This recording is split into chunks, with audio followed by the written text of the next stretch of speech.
Arthur Schopenhauer. El arte de hacerse respetar, o bien, Tratado sobre el honor. 1. Del honor y de la verdad. Máxima 1. El honor es la opinión que tienen los demás acerca de nosotros, y en especial la opinión general de quienes saben algo de nosotros.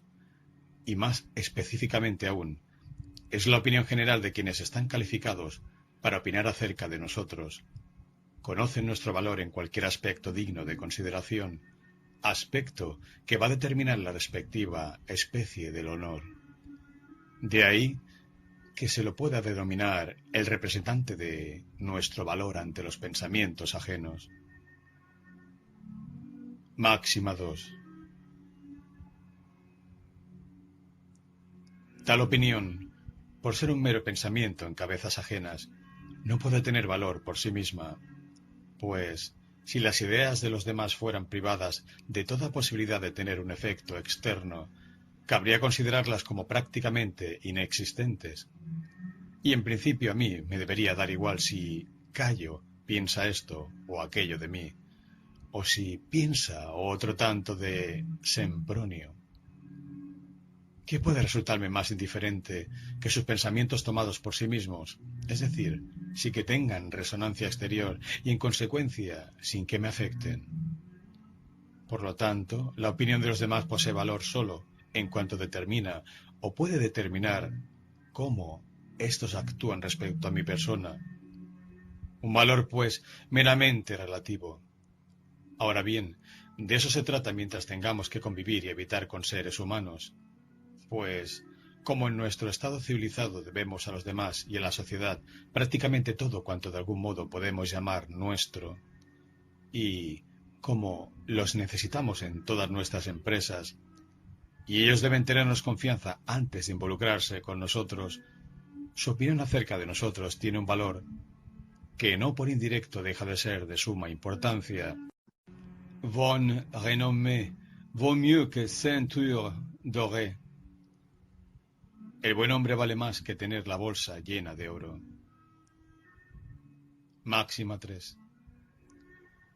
En una primera instancia, en nuestra naturaleza aparente y no la verdadera, la que determina la opinión general que los demás tienen acerca de nosotros, es decir, la que determina al honor, y sólo cuando ésta concuerda con nuestra naturaleza verdadera, nos hallamos frente al verdadero honor.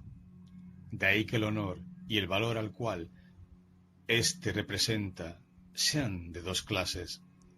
Alguien puede perder su honor sin haber perdido su valor, y viceversa. Asimismo se pueden cometer crímenes para salvar el honor, lo que equivale a sacrificar el valor propio en aras de la opinión ajena sobre el mismo, y al revés. Piénsese en los casos de José e Hipólito. Y esto es inevitable, ya que a todos les gusta opinar sobre todo, pero nadie quiere tomarse la molestia de examinar un asunto en detalle. Al honor y a la fama se les puede aplicar la sentencia de Gracián: las cosas no pasan por lo que son, sino por lo que parecen. Baltasar Gracián, oráculo manual y arte de prudencia. Pero este refrán no tiene tanta validez para el honor como para la fama, que surge de méritos extraordinarios consistentes en acciones u obras.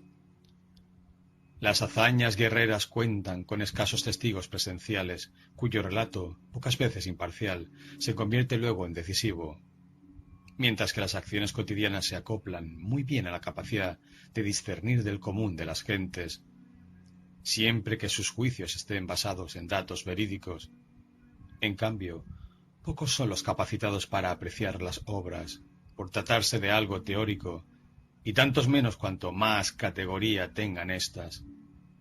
La ventaja es que aquí los datos se hallan firmemente asentados y pueden, si ello es necesario, aguardar a la posteridad. Pero como el honor, según veremos luego, se basa en asuntos que le es dado esperar a cualquiera de los que pertenecen a una misma clase, y de los que, por tanto, cualquiera de estos es un juez competente. El error se puede presentar aquí únicamente si se tergiversan los datos. Y esto último no es fácil de hacer por mucho tiempo, pues como el círculo de la influencia de cada cual es el árbitro de su honor, y la falsa apariencia acaso engañe a alguien, pero difícilmente engañará a todos, es normalmente nuestra verdadera naturaleza, y no la aparente, la que determina la opinión general. Máxima 4. Al igual que los actos de los demás relacionados con mi persona me resultan indiferentes a menos que me beneficien o perjudiquen, también su opinión, es decir, el honor, tiene algún valor solo si posee esta última influencia. Y siendo la vida la condición de todo bienestar y la muerte el extremo y el límite de todo mal, no puede ser cierta la sentencia altisonante de que el honor vale más que la vida. En efecto, el honor es sólo un medio para alcanzar lo que hace grata o aceptable la existencia. Vivir, y vivir de manera aceptable, es, bajo este punto de vista empírico, el fin. Y el medio nunca puede ser más valioso que el fin. A esto hay que añadir que la vida, una vez perdida, no se puede recuperar, al contrario de la honra, a la que se puede acceder de nuevo, por ejemplo, mediante la revelación de un engaño, la obtención de honores de otro género, y en todo caso, mediante un cambio en la atmósfera general, etc. Con ello no pretendo negar que algunas personas pueden arriesgar su vida por el honor, lo que para nada contraviene lo anterior, y ni siquiera que puedan llegar a sacrificarla por él. Pero esto último habrá que atribuirlo al hecho de que el hombre muchas veces pierde de vista el fin por estar ocupado de los medios. Máxima 5. El honor reviste un carácter negativo, y en ello se distingue de la fama, que lo tiene positivo. Consiste, en efecto, en la opinión que se posee, no acerca de las cualidades especiales que nos engalanan, sino acerca de cualidades que, según la regla general, son de esperar en nosotros y de las que no estamos privados. Lo único que expresa es que no constituimos una excepción, mientras que la fama indica que somos excepcionales. La fama debe ser primero conquistada, a saber, mostrando que se dispone de atributos que otros de la misma especie no poseen y que hacen que uno se destaque. Quien carece de fama no es porque la haya perdido, sino porque jamás la adquirió. El honor, en cambio, se da por sobreentendido, y el que no lo posee es porque lo ha perdido, a saber, debido a sus acciones. Alguien puede tenerlo sin ser capaz de mostrar qué ha hecho para merecerlo.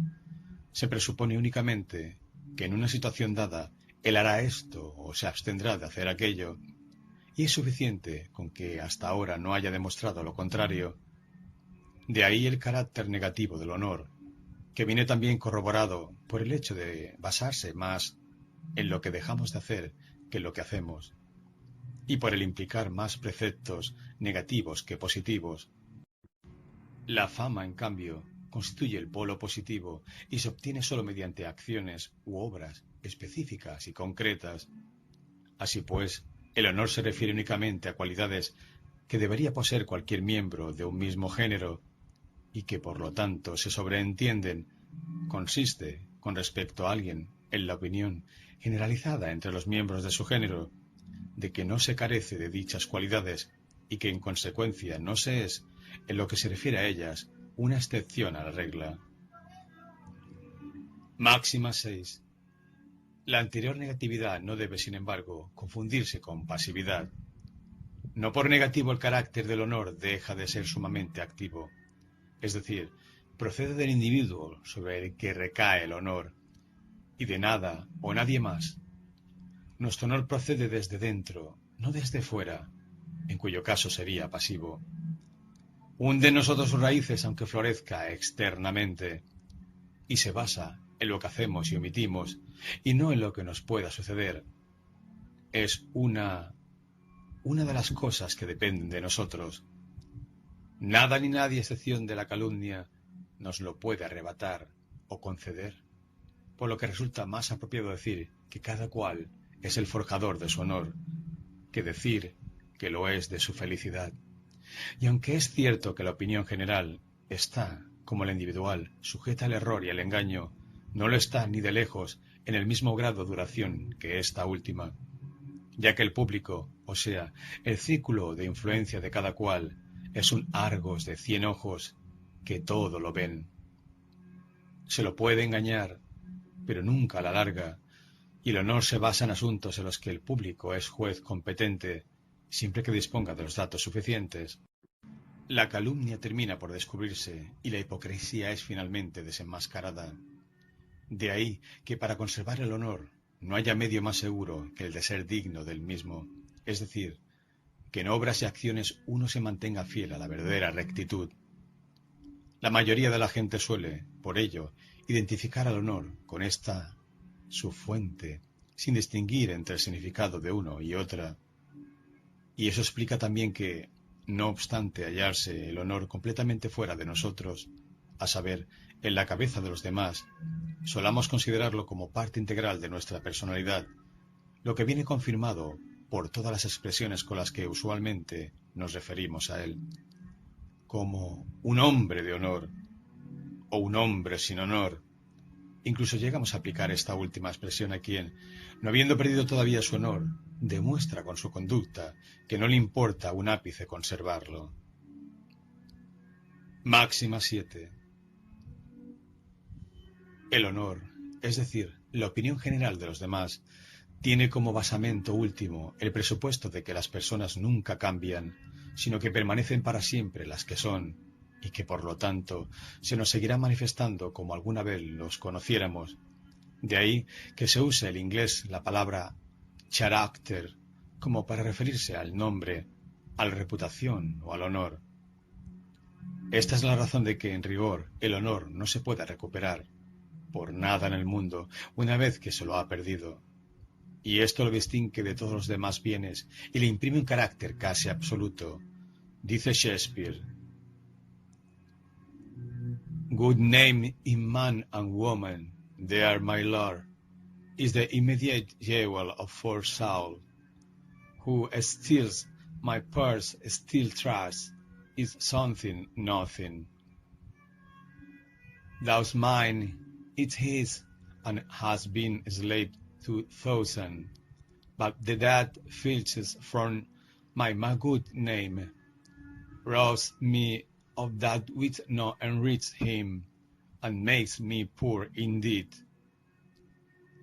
Solo cuando la pérdida del honor se debe al engaño y se origina por difamación u otra falsa apariencia, es posible su restablecimiento, a saber, mediante la correspondiente revelación del engaño. Aunque propiamente hablando, su pérdida habrá sido entonces también solo aparente, pues el honor no se habrá perdido, sino alejado de nosotros por un tiempo. También existe, de otra parte, una restitución solo aparente del honor realmente perdido, a saber, la que se produce mediante un cambio de atmósfera general o del nombre.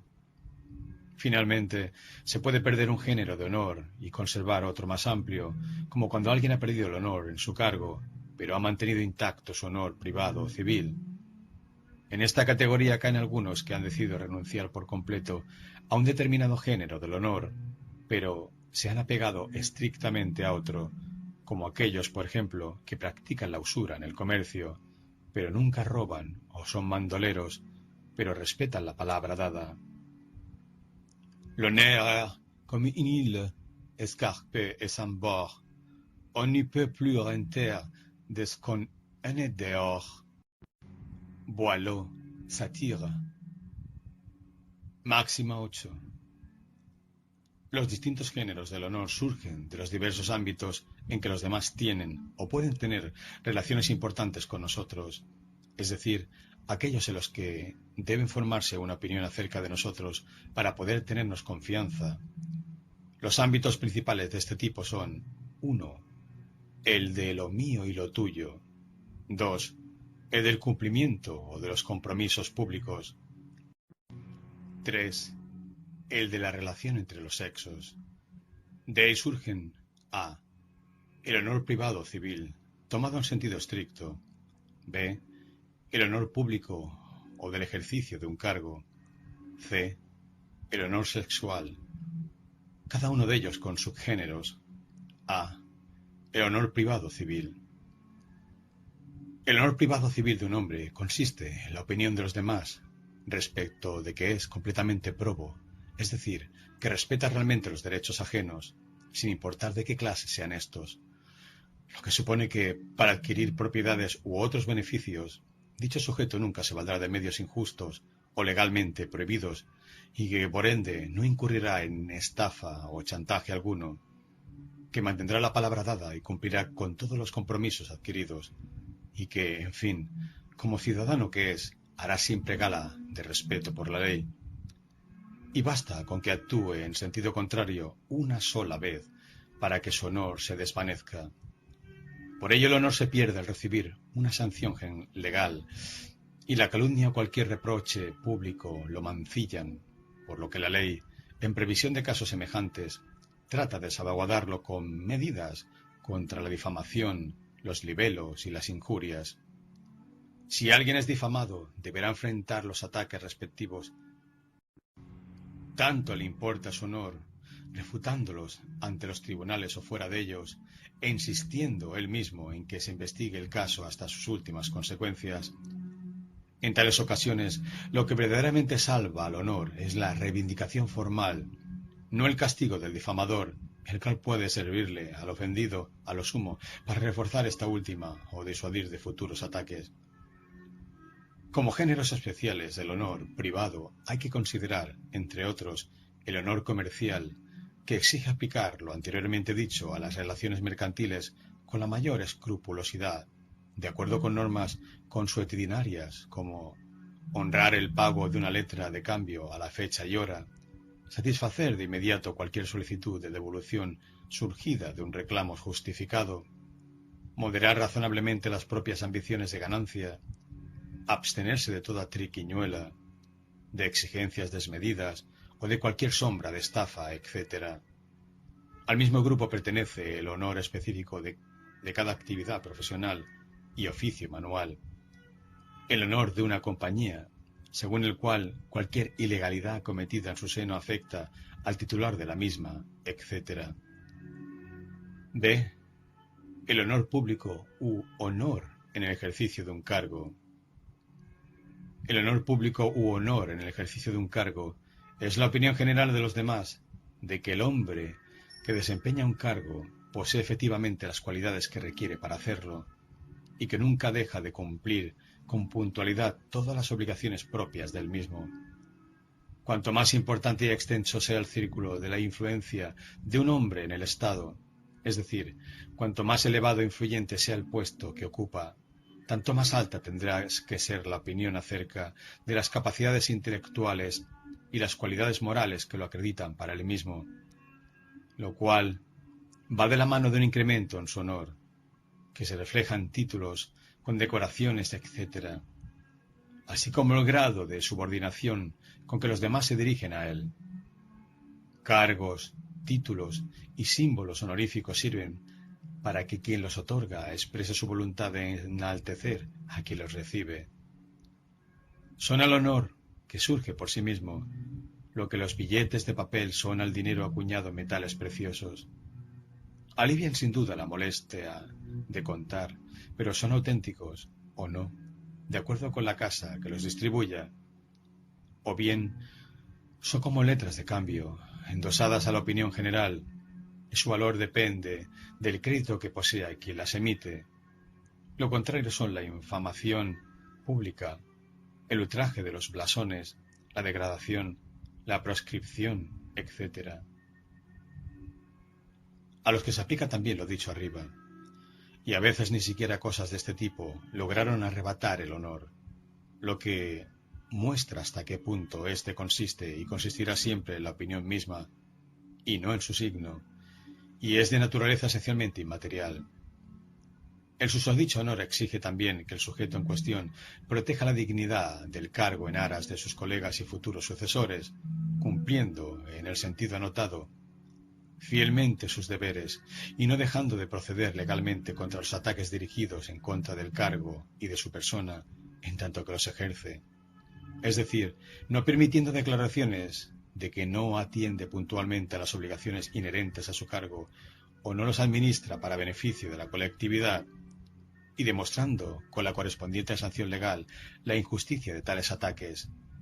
Como subclases del honor público, hay que considerar el honor del funcionario, el del médico, el del abogado, el del maestro, incluso el del licenciado, y en fin, el de cualquier persona cuya aptitud para ejercer determinada actividad de naturaleza intelectual haya sido acreditada mediante una declaración oficial y que en esta medida se haya comprometido a desempeñarla.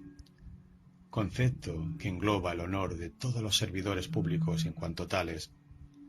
Aquí encaja, por ende, el honor militar auténtico, que consiste en que quien se haya comprometido a salvaguardar el suelo común posea realmente las cualidades exigidas para ello, entre las que descuellan la resistencia, la valentía y la fuerza, y esté en verdad resuelto a defender la patria hasta con la vida, y en general, a no abandonar jamás, por nada en el mundo, la bandera a la que prestó juramento. C. El honor sexual. El honor sexual se divide en el honor de la mujer y el honor del hombre.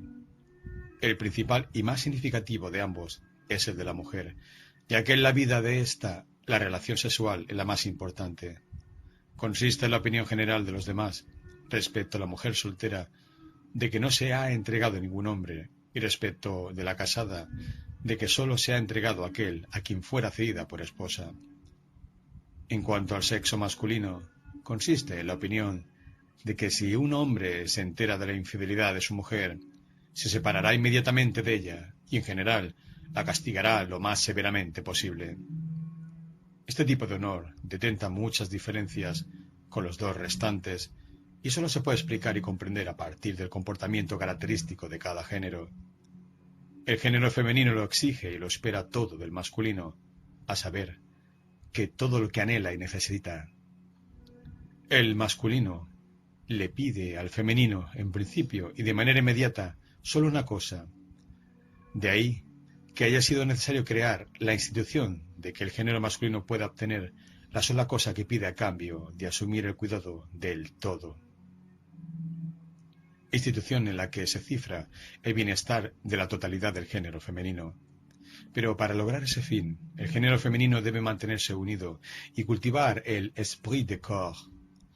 Debe enfrentarse en bloque al conjunto del género masculino, que gracias a su supremacía intelectual y física es por naturaleza el propietario de todos los bienes terrenales, como si de un enemigo común al que hubiera de derrotar y conquistar se tratase, de manera que, conquistándolo, puede acceder a la posesión de los bienes terrenales.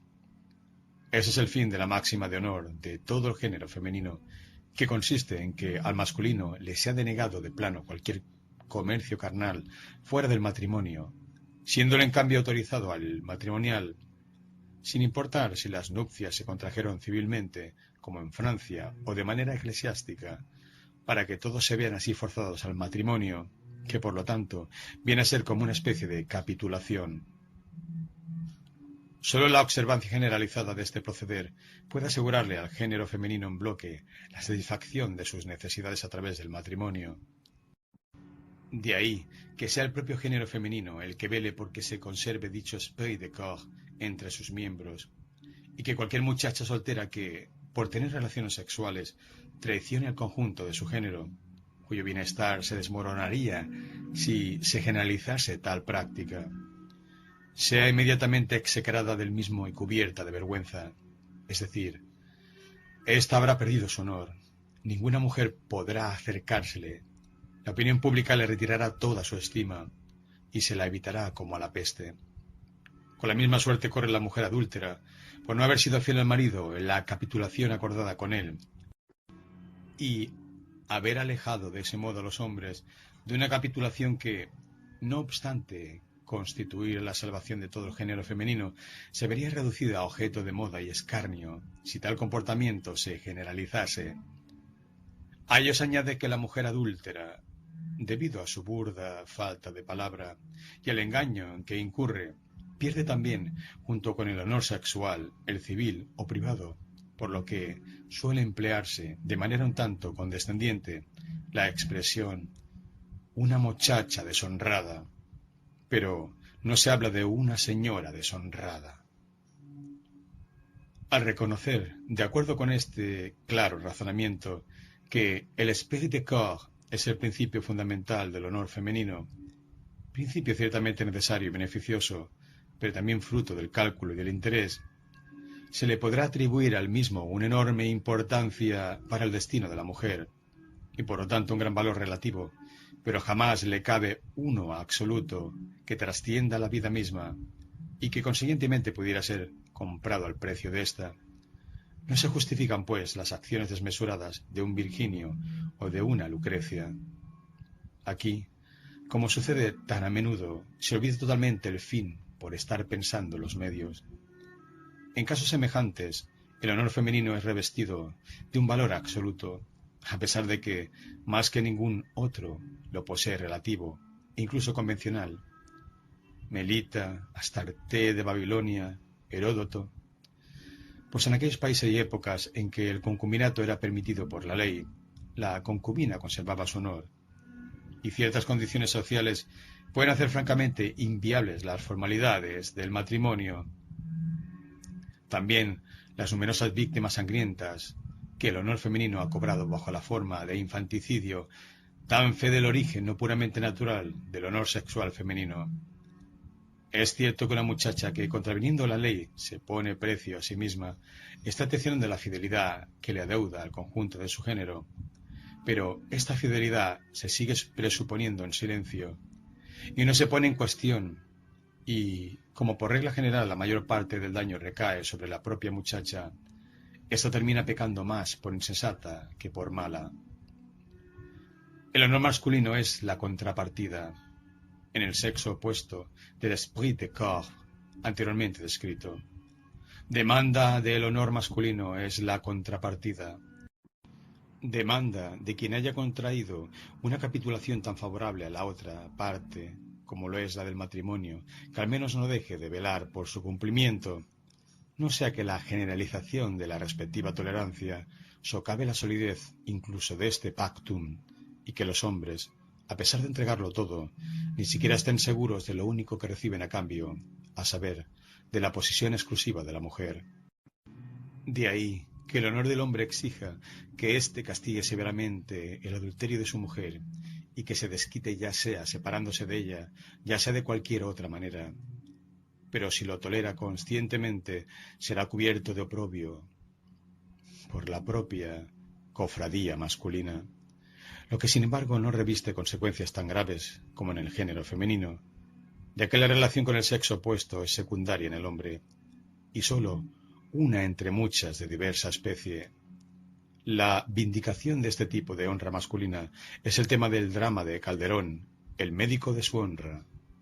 Es de notar que en realidad sólo se requiere que sea castigada la mujer, no el adulterio, y esto atestigua su procedencia del susodicho esprit de corps, y confirma la máxima sexta arriba citada, según la cual nuestro honor es el consolidado y mantenido por nuestras acciones u omisiones, no por la injusticia que nos puede infligir otra persona. La necesidad de que sea castigada la mujer, cuya falta, si quedase impune, deshonraría al marido, no es señal de lo contrario, porque se sigue mencionando. D. El honor nacional. Para completar el cuadro pudiera mencionarse, además, el honor nacional. Se trata del honor de todo un pueblo considerado como miembro de la gran comunidad de las naciones, es decir, considerado como individuo con respecto a ésta. Sus principios son, por un lado, los mismos que los del honor civil o privado, y por otro, los del honor caballeresco. Su existencia con respecto a los estados se justifica por el hecho de que éstos no cuentan con ninguna otra protección. El honor de la humanidad. Bajo honor de la humanidad se entiende la opinión que se formaría sobre la misma un observador imaginario situado fuera de ella, que la juzgase basándose en las acciones de los individuos que la componen. Tiene la única desventaja de que, mientras que las manchas de todo tipo de honor individual se borran con la muerte, las de la humanidad permanecen para siempre. Como tales, hay que considerar la ejecución de Sócrates, la crucifixión de Cristo, el asesinato de Enrique IV, la Inquisición y la trata de esclavos. 2. Del honor fatuo, el honor caballeresco.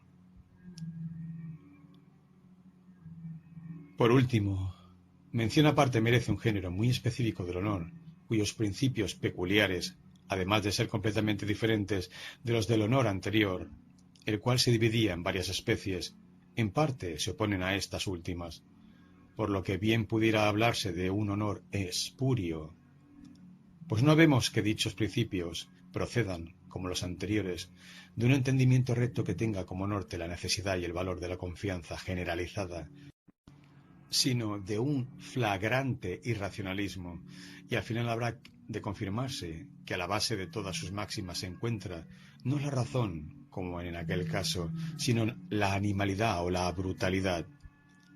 Dicho género no es otro que el honor caballeresco o el point d'honneur, mientras que el verdadero honor, tratado hasta ahora, aparece y está vigente en todos los pueblos de la tierra y en todas las épocas, con mínimas variaciones debidas a las condiciones locales y temporales.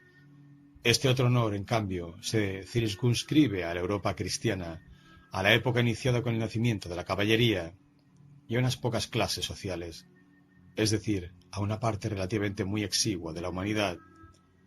Y mientras que las leyes de los estados tratan de apoyar por todos los medios aquel otro honor universalmente reconocido, a este, en cambio, lo combaten por doquier, aunque desgraciadamente con escaso éxito, porque las amenazas surten poco efecto en personas que juegan con su vida, y porque las leyes solo pueden atacar las consecuencias, no las causas del mal, que residen precisamente en la veneración hacia los principios aludidos, cuyo códex me propongo ahora verter en claros conceptos usando palabras que no por descarnadas son menos fidedignas, algo que posiblemente nunca antes había intentado. Los principios de su códex son los que a continuación se enumeran. Empezaré por aquellos que contravienen más directamente las máximas del código precedente y que permitirán después postular los verdaderos principios fundamentales y acceder a ellos en orden ascendente. De ahí que para este código proceda sobre todo el método analítico, como el sintético se adecuaba al anterior. C'est assez super fin. Máxima 1. Contra 1. El honor no es la opinión general, y ni siquiera la opinión que los demás tienen acerca de nuestro valor. Su naturaleza y existencia radican únicamente en las expresiones de tal opinión. En cada una de ellas, sin tomar en cuenta si la opinión expresada está o no presente, y mucho menos si tiene algún fundamento, podrán los demás abrigar, a causa de la conducción de nuestras vidas, una opinión de nosotros todo lo desfavorable que deseen y despreciarnos a su antojo, mientras ninguno se atreva a manifestarlo de viva voz.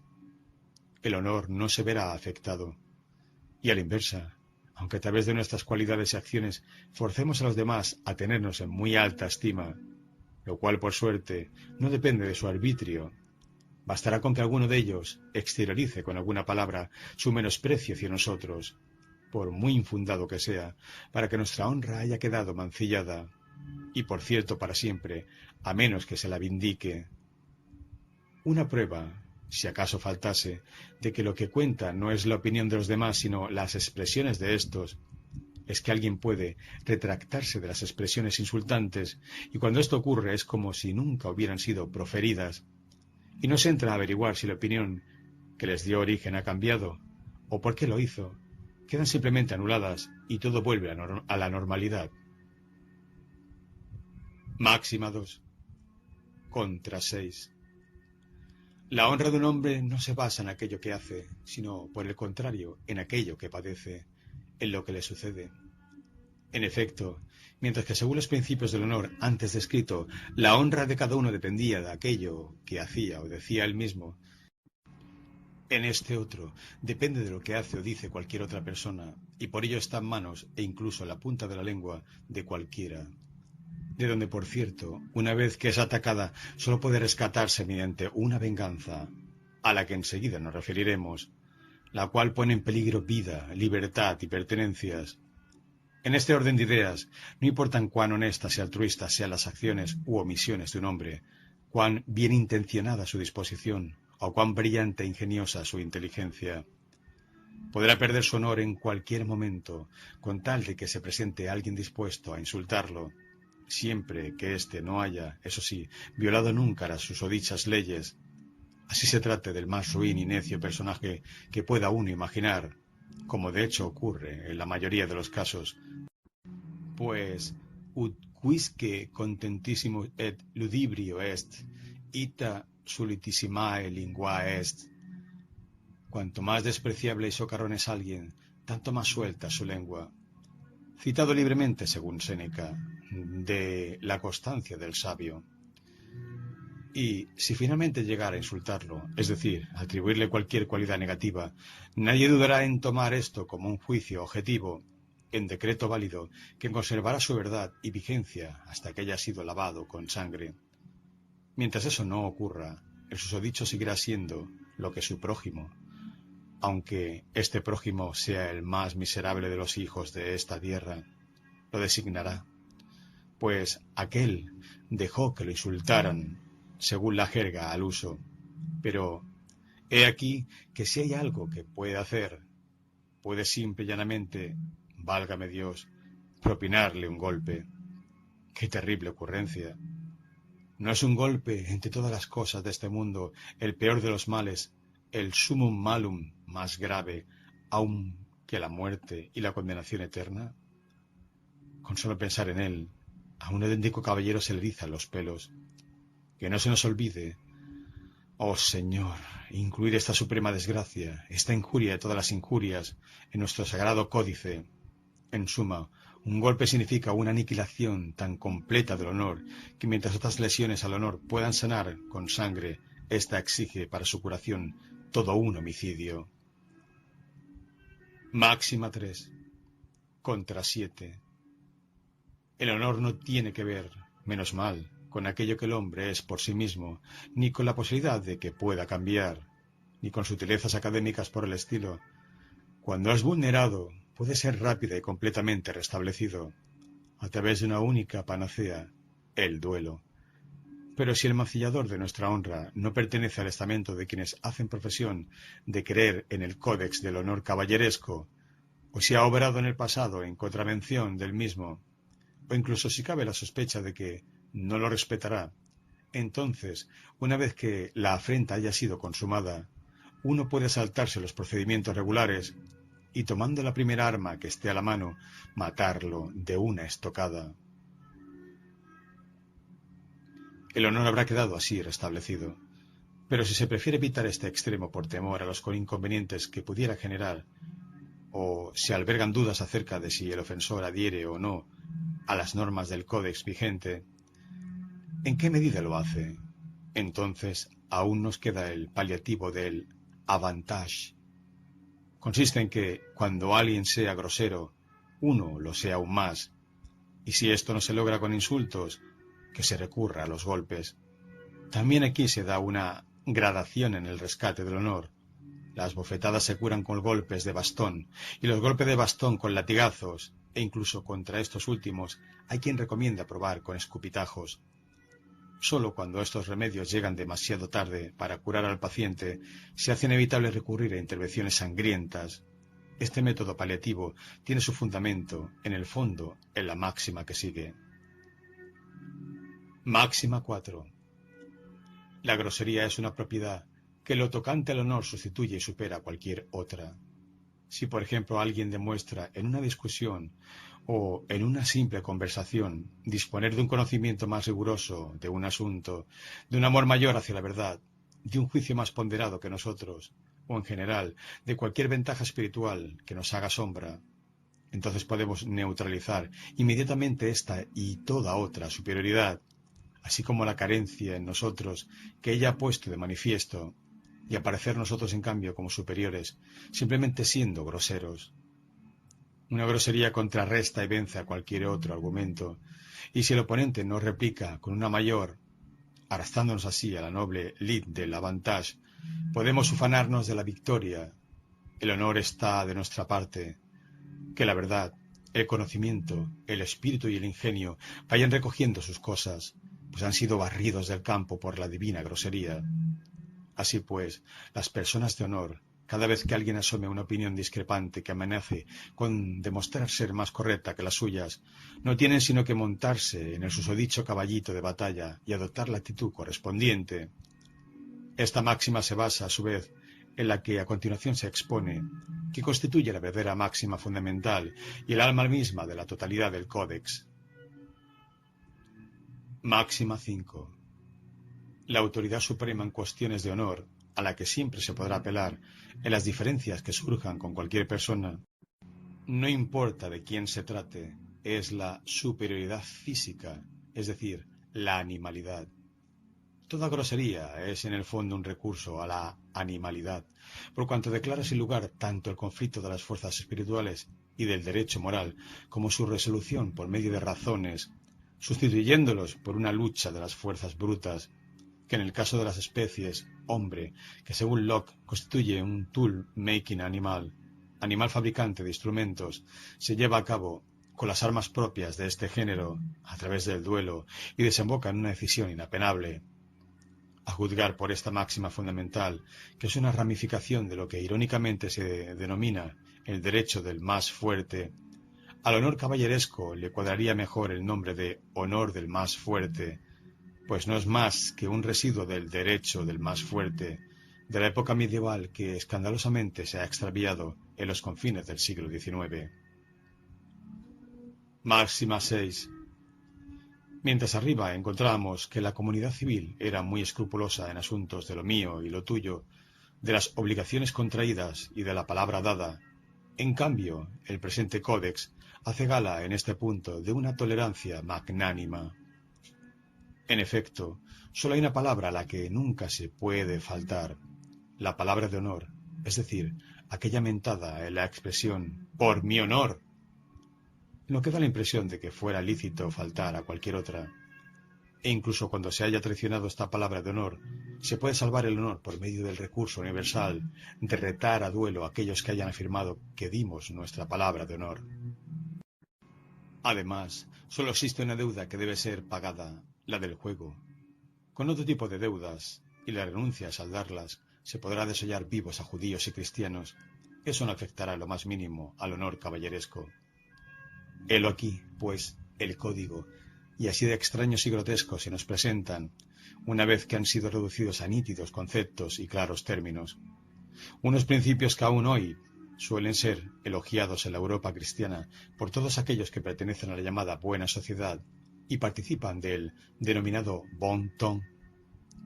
Muchos que desde jóvenes han sido inoculados de palabra y ejemplo con estos principios, llegan incluso a creer en ellos más firmemente que en cualquier catecismo, profesándoles la más profunda y sincera admiración. Están seriamente dispuestos a sacrificarle su dicha, su tranquilidad, su salud y hasta la vida misma. Y juran que tales principios tienen su raíz en la naturaleza humana y que por lo tanto son innatos, subsisten a priori y no están sujetos a discusión. No quiero meterme con los sentimientos de estas personas, pero su inteligencia sale bastante mal parada. Por ello, no hay clase social a la que estos principios se adecúen menos que aquella que está predestinada a encarnar la inteligencia sobre la tierra, a ser la sal del mundo y que debe prepararse adecuadamente para tan sublime oficio. Me refiero a la juventud estudiosa que más que cualquier otro estrato social venera por desgracia estos principios en Alemania. Pero en lugar de ponerme a analizar ante ella las desventajas de tales principios o la inmoralidad de sus efectos, como hiciera alguna vez en una declamatio ex cátedra cuando yo era todavía estudiante, ese mal filosofastro Johann Gottlieb Fichte, a quien el mundo académico alemán sigue considerando de todo corazón como un filósofo, me voy a limitar a decir lo siguiente. Vosotros, cuya juventud recibió como nodriza la lengua y la sabiduría de la Hélade y el Lacio, y sobre cuyo tierno espíritu irradiaron desde muy pronto, gracias a inestimables esfuerzos, los destellos de luz de los hombres sabios y nobles de la hermosa antigüedad, precisamente vosotros vais a convertir a este código de la sinrazón y la brutalidad en canon de vuestra conducta. Contemplad cómo, el mismo, reducido a claros conceptos, yace ante vosotros en su miserable cortedad, y dejad que sirva como piedra de toque, no de vuestros corazones, sino de vuestra inteligencia. Si ésta no lo rechaza de inmediato, entonces vuestra mente no está dotada para ejercitarse en un terreno donde se requiere poseer una enérgica capacidad de juzgar que rompa fácilmente las ataduras de los prejuicios y una razón que conmine rectamente y pueda distinguir lo verdadero de lo falso, incluso allí donde su diferencia permanece profundamente oculta, y no como aquí, donde se encuentra a flor de piel. En este caso, amigos, buscad alguna otra manera honesta de atravesar el mundo, haceros soldados o aprended un oficio, al menos no os faltará el dinero. Ya dije arriba que los seguidores del Código de Honor sostienen que sus principios emanan de la naturaleza humana y son por lo tanto innatos. Una pretensión que, no obstante, el respeto y la veneración sagrados con que algunos ancianos partidarios de tal código se refieren a sus leyes, no puede menos de suscitar una sonrisa en cualquiera que esté mínimamente familiarizado con los griegos y los romanos, con los antiguos pueblos de las culturas avanzadas de Asia o con las naciones orientales de nuestros días, o incluso en cualquiera que conozca algo más de la humanidad que lo sucedido durante estos últimos siglos, que aún luchan por desprenderse de las tinieblas de la Edad Media, en esta, nuestra 10ª porción cristiana del mundo habitado. Dichos pueblos ni supieron ni saben nada de semejante tipo de honor o de sus máximas. El único que les es familiar es el que ya analizamos al principio. Para todos ellos, un hombre vale solo por lo que demuestra a través de sus actos u omisiones, no por lo que alguien tenga la ocurrencia de endilgarle. Para todos ellos, lo que uno hace o dice puede muy bien destruir su propio honor, mas no el ajeno. Para todos ellos, un golpe no pasa de ser un golpe, como el que es capaz de propinar con más fuerza aún un caballo o un asno, golpe que en determinadas circunstancias acaso suscite la cólera, pero que no tiene nada que ver con el honor. Y tales pueblos, por cierto, tampoco carecen de guerreros, ni son menos valientes que nosotros, que yo sepa. Hubo también soldados y hasta héroes entre los griegos y los romanos, a pesar de que estos desconocían por completo el point d'honneur.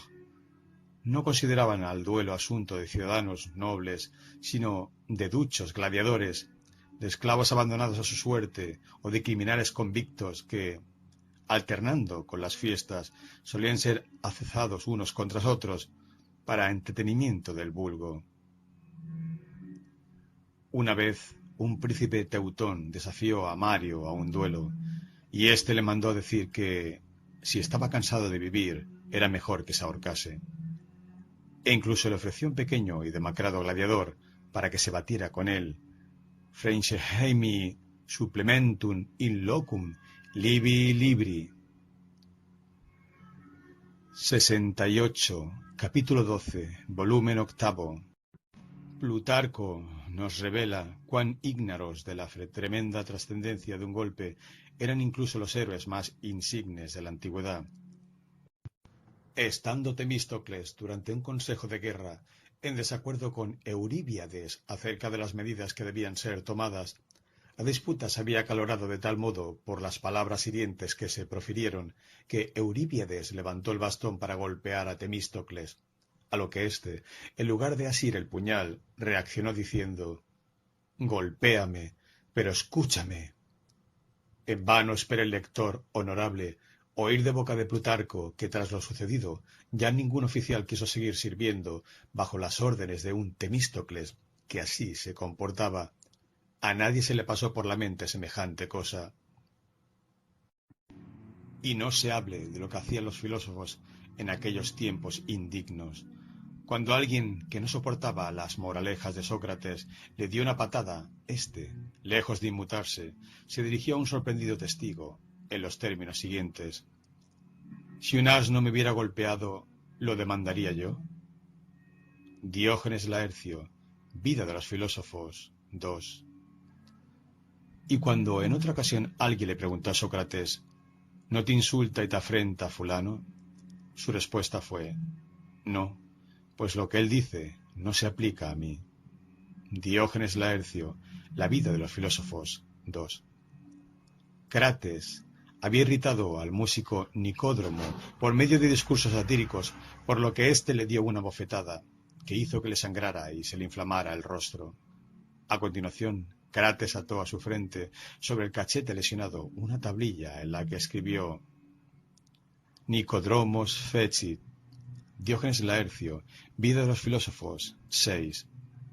Al estilo de como hoy se anuncia junto a las obras de arte el nombre de su autor, y así anduvo por todas partes para que cualquiera pudiera apreciar la ignominia de aquel músico, que había ejercido semejante brutalidad contra un hombre que, según la expresión de Apuleyo, Florida, 4, era venerado como un semidios, como un lar familiaris.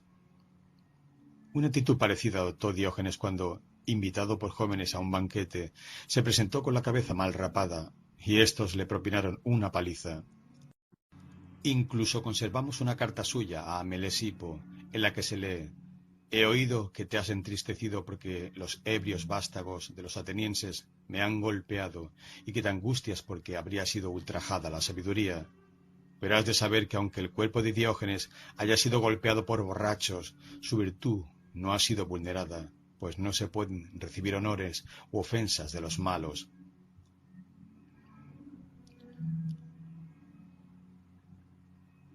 Vemos así que los buenos antiguos estaban convencidos de que las palabras y las obras sólo honran o deshonran a aquel de quien proceden y a nadie más. En eso coinciden con un ingenioso autor italiano de nuestros días, Vincenzo Monti, para quien las injurias son como las procesiones religiosas que regresan siempre a su punto de partida. Pero, puesto que los contrarios se iluminan mutuamente, queremos ahora colocar, a guisa de comparación y de antídoto para las gentes de honor, un ejemplo que permita apreciar cómo sobrelleva nuestra ilustrada y refinada época un caso similar al anterior. Una auténtica pieza de colección en el género, modelo para todas las gentes honorables, es la que nos transmite el insigne Diderot en su genial obra maestra Jacques le Fataliste et son maître. Dos hombres de honor, uno de ellos llamado Desglances, le hacen la corte a una misma mujer. Sentados a la mesa, uno junto al otro, frente a ella, Desglances se esfuerza por atraer la atención de la dama a través de la más animada conversación, pero ésta, distraída, no parece escucharle, sino que suspirando dirige todo el tiempo sus miradas hacia su rival. He ahí que los celos provocan una contracción espasmódica en la mano de Desglances, que sostiene en ese momento un huevo fresco, el cual estalla, salpicando con su contenido el rostro de su competidor. Este hace un movimiento con la mano, que sin embargo es atajada por Desglances, quien murmura al oído del otro: «Señor, me doy por enterado». A continuación, un profundo silencio se cierne sobre el grupo. Un día después, Desglances apareció con un gran parche negro y redondo en su mejilla derecha. Tuvo lugar el duelo. El contrincante de Desglances recibió una herida grave, mas no mortal. Desglances redujo entonces el tamaño del parche. Tras la recuperación del oponente, sucedió un segundo duelo. Una vez más Desglances hizo sangrar a su oponente, por lo que empequeñeció su parche una vez más, y así hasta 5 o 6 veces. Tras cada duelo, Desglances disminuía las dimensiones de su parche, hasta que finalmente su contrincante expiró. Oh, noble espíritu de los viejos tiempos de la caballería. Pero ahora en serio, ¿quién, al comparar esta tan reveladora historia con la narrada previamente, no exclamará cómo, en tantas otras ocasiones, cuán grandes los antiguos y cuán insignificantes los modernos? Espero que haya quedado suficientemente claro que el principio del honor caballeresco no puede ser un principio originario, surgido de la propia naturaleza humana. Habría que preguntarse, pues, de dónde proviene. Es obvio que es hijo del tiempo en que los puños eran más diestros que la capacidad de juzgar, y en que el papado consiguió someter y ofuscar completamente a la razón. Hijo, pues, de la oscura Edad Media, de la caballería. Es bien sabido que en aquella época los casos jurídicos complicados eran resueltos a través de ordalías, de juicios de Dios. En las mujeres se utilizaba la prueba con el agua, el hierro candente, etc. En los hombres se recurría al duelo, y no solo entre caballeros, sino asimismo entre simples burgueses, de lo que hay un fino ejemplo en Shakespeare. King Henry VI, Enrique VI, parte 2, acto 2, escena 3. Y casi todos los juicios se podían dirimir apelando al duelo, con lo que, en vez de la razón, se erigía por árbitro a la fuerza física, a la destreza, es decir, a la animalidad. Y sobre lo justo y lo injusto no decidía lo que cada uno hubiera hecho, sino, muy en consonancia con el principio del point d'honneur, lo que terminara padeciendo. Epílogo. Mi tema, que era el honor considerado objetiva y conceptualmente, ha sido pues tratado. En cuanto a los distintos puntos de vista subjetivos acerca de uno u otro género del honor, ellos no me conciernen. Sin embargo, dado que creo poder neutralizar en pocas palabras una equivocación muy frecuente relacionada con la última parte de mi exposición, añadiré lo siguiente. Muchas personas, aunque se dan cuenta de lo absurdo que es el principio del honor caballeresco, e incluso están dispuestas a reconocerlo en privado, consideran que se trata de un mal necesario y alegan que sin él la sociedad no podría mantener las buenas costumbres. No quiero valerme de argumento histórico de que también en Atenas, Corinto o Roma existió la buena sociedad, aunque hay que reconocer que en ella no dominaban las mujeres, como sucede entre nosotros, lo que quizás explique la preeminencia que nuestra buena sociedad se le suele atribuir a la valentía por encima de las demás cualidades. Pero iré directo al grano. He aquí nuestra hipótesis. Tan pronto como el código de honor caballeresco pierda su vigencia, y por lo tanto ya nadie pueda por medio del insulto endilgarle a otro lo que se le antoje, es decir, quitarle una parte de su honor, o restituírsela al propio, y cuando ya cualquier injusticia, rudeza o grosería no queden automáticamente justificadas por la voluntad de dar una satisfacción, es decir, de batirse en duelo, entonces cualquiera entenderá que a través del insulto, la injusticia, la grosería y la rudeza solo está menoscabando su honor verdadero y natural, o sea, aquel que reside en la opinión, que es involuntaria, y no en las expresiones, que son arbitrarias, pues todo lo que haga u omita repercutirá únicamente sobre su propio honor y nunca sobre el ajeno. A partir de ese momento, todos se cuidarán de insultar, como ahora se cuidan de ser insultados, y a nadie se le ocurrirá responder a los agravios de los demás con agravios iguales o mayores. Así como ahora, cuando en el mercado una vendedora de legumbres o pescado nos insulta furiosa a causa de un simple empujón, no hacemos sino reírnos de su tosquedad. Asimismo, todos se guardarán de descender, como dice Demóstenes, a una liza como la descrita, donde es obvio que el vencido se convierte en vencedor.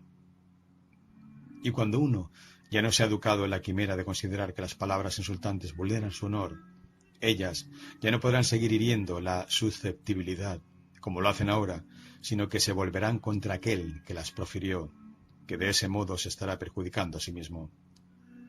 Colocados el honor de cada cual en sus propias manos, tal como lo aconsejan la naturaleza y la razón, cada uno lo defenderá en su aspecto activo, como ahora lo hace en el pasivo. Solo entonces, a mi juicio, se habrá impuesto el verdadero bon ton, especialmente porque la inteligencia y la razón se expresarán libremente, sin tener que consultar si incomodan a los pareceres de la estulticia. Y no habrá necesidad de arriesgar a los dados la cabeza que alberga a las primeras, por el cráneo huero donde mora esta última. Solo entonces recuperará su primado en la sociedad, la superioridad intelectual, que ha sido desplazada por una superioridad física artificialmente ennoblecida. Y en eso, sostengo yo, consisten el bon ton y la buena sociedad. El bon ton ofrecerá incluso la ventaja adicional de que un sinnúmero de pequeños pero molestos vicios que en la Inglaterra aparecen únicamente entre las clases más bajas, pero que en Alemania pululan incluso entre las más elevadas, ya no tendrán que ser tolerados con resignación, como sucede ahora, porque solo pueden ser castigados a riesgo de la propia vida, por lo que asolan todo lo que encuentran a su paso, hasta que se topan por casualidad con alguien dispuesto a jugarse el pellejo para responder a su autor. entonces no se concederá a tales asuntos más importancia de la que merecen por su naturaleza. Esto y mucho más se ganará con el verdadero bon ton que, como todo lo bueno, es sencillo y acorde con la naturaleza. Y esta, sin duda, fue la forma que revistió el bon ton en la sociedad refinada de Atenas, Corinto y Roma. Afirmar que nuestra época no está madura para el mismo, porque lleva aún demasiado adheridos el óxido y el polvo de la Edad Media, de cuyo seno procedería, es un pésimo cumplido, que yo dejaré que otros hagan por mí. Prefiero pensar que la raison finirá toujours par avoir raison, que la razón terminará siempre por tener razón, y que nuestro siglo, no obstante algunos altibajos y el puñado de oscurantistas que nunca faltan, acabará por ostentar la fama de haber sido, en términos generales y en otras cuestiones de mayor importancia, un siglo de la razón. Yo, al menos, consideraría esto como premio suficiente por haberme atrevido a enfrentar de una vez por todas a tal espantajo, tal minotauro multiplicado, que cobra anualmente como tributo, y no de un solo país, sino de todos ellos, la ofrenda sangrienta de una gran cantidad de jóvenes de nobles familias. Derribarlo de un solo golpe es imposible, pero me permito albergar la esperanza de haberle infligido una herida que acaso se le agrave y termine por matarlo, pues on peut assez longtemps chez notre espèce fermer la porte à la raison, mais dès qu'elle entre avec adresse, elle reste dans la maison, et vient toute, elle, en es maîtresse. Voltaire. Solo esta esperanza ha podido motivarme a romper un silencio de 11 años y a dar a la luz de un género tan subordinado como el presente, o incluso a poner en funcionamiento, en una época de rápido declive intelectual como la nuestra, la ya no tan honorable máquina de la imprenta, aunque solo sea por algunos pliegos. Pero, ¿quién podría contener pensamientos semejantes al presenciar varias veces al año cómo personas de otro modo razonables y habilidosas cometen la tontería muy seria de prestarse a servir recíprocamente de diana para su respectivo oponente, y todo ello solo porque han sido convenidas de que su honor se los exigía? ¿De qué cosas no se puede convencer al hombre si uno se toma el tiempo suficiente para ello? Y los buenos reyes y repúblicas de los dos hemisferios del globo terráqueo, con sus decretos sobre el duelo, bien intencionados pero poco efectivos, merecen sin duda que un filósofo que por lo general tiene pocas oportunidades de hacerse útil, los tome siquiera una vez bajo su cuidado y ataque al mal de raíz junto con la opinión que lo sustenta, una opinión sobre la que aquellos no tienen poder alguno. Y, para que no quede lo posible reparo alguno sin contestar, queremos analizar otro alegato en favor de la necesidad del principio del honor y de sus consecuencias. Se trata del siguiente argumento. Es connatural al hombre, como a los animales irracionales, responder a cualquier encuentro agresivo de manera agresiva, así como un perro gruñe cuando se le molesta, acaricia cuando es acariciado, etc. En ninguna parte del mundo la gente recibe con indiferencia los insultos o los golpes. Respondemos que no es esto lo que estamos pidiendo. Los insultos generan insultos aún mayores y los golpes, golpes aún más fuertes. Hasta ahí llega la naturaleza, pero a una bofetada se responde con una puñalada. Es una superstición caballeresca y en general toda retribución semejante es asunto de la ira, no del honor y del deber, como se la ha querido etiquetar. El pueblo llano, fiel en esto a la naturaleza, se comporta de modo previamente descrito, por lo que, al menos en Alemania, el homicidio es mucho más raro entre el pueblo que entre los estamentos superiores, lo cual da mucho que pensar acerca del supuesto nivel cultural de estos últimos. En efecto, si no la ofuscara un falso principio del honor, una cultura del espíritu debería alejar al hombre, incluso cuando se lo hubiera provocado, no solo de los insultos, sino también de los golpes, haciéndole ver que con ellos se estaría equiparando a la gente más ruin y tosca y descendiendo a la arena de la naturaleza puramente animal. A este nivel, en efecto, los asuntos de lo justo y lo injusto, lo verdadero y lo falso, es decir, los asuntos capaces de involucrar a alguien en una disputa, no tienen la menor oportunidad de ser adecuadamente discriminados. Y es tan descabellado como rudo convertir una disputa entre los derechos o una controversia de opiniones en un altercado entre las fuerzas físicas, se trata del caso más absurdo de una... Así pues, nuestro sujeto se acostumbraría muy pronto a reprimir el instinto animal que un hombre inculto pudiera invocar para inducirlo a oponerse o niveau con él a su mismo nivel. Aquí me parece aplicable un símil que el neoplatónico Proclo, quien no se caracteriza precisamente por decir cosas que valgan la pena, trae colación en alguna parte. Así como en toda ciudad nos topamos no solo con hombres nobles y distinguidos, sino también con es decir, con la chusma de toda ralea, así también en cada individuo, aunque se trate del más noble y elevado, se puede encontrar en potencia lo más bajo y ruin de la naturaleza humana e incluso de lo animal. Lo importante es que éste no detente el mando, sino que sea obligado a obedecer y guardar silencio, para que gobierne la parte noble y distinguida. Quien logre implantar semejante aristocracia en su interior, y en esto consiste precisamente el ser un hombre culto, se dará cuenta muy pronto de que ni siquiera se le pasa por la mente replicar a las expresiones groseras de los extraños y rebajarse a su mismo nivel. No conocerá ya otra contienda que la de los argumentos. Y en cuanto a la violencia física, ya provenga de la naturaleza inanimada, de bestias o de hombres motivados por un instinto animal, la enfrentará, si no queda otro remedio, con las previsiones y la fuerza requeridas por su neutralización y rechazo. Pero eso ya no será un asunto de su honor, sino de su conveniencia. En suma, mi posición con respecto a las ofensas o a los insultos, sean estos de palabra o de obra, es que ciertamente pueden llegar a irritar o disgustar a un hombre razonable, pero que en manera alguna afectan su honor, pues éste consiste únicamente en la opinión que se tiene de él, opinión que no puede ser cambiada por cosas que provienen de fuera, como las mencionadas, a menos que estemos hablando de mentes imbéciles, cuya opinión de todas formas cuenta poco. Que, en consecuencia, no hay nada de malo en que dicha persona exteriorice moderadamente su irritación o disgusto, lo cual debería ser excusado, entonces, como una muestra de debilidad humana, y no exigido como un deber para con su honor, y que, en fin, si aquel lograse pensar de manera lo suficientemente magnánima como para hacer caso omiso de lo sucedido, su honor, en lugar de disminuir, se vería acrecentado.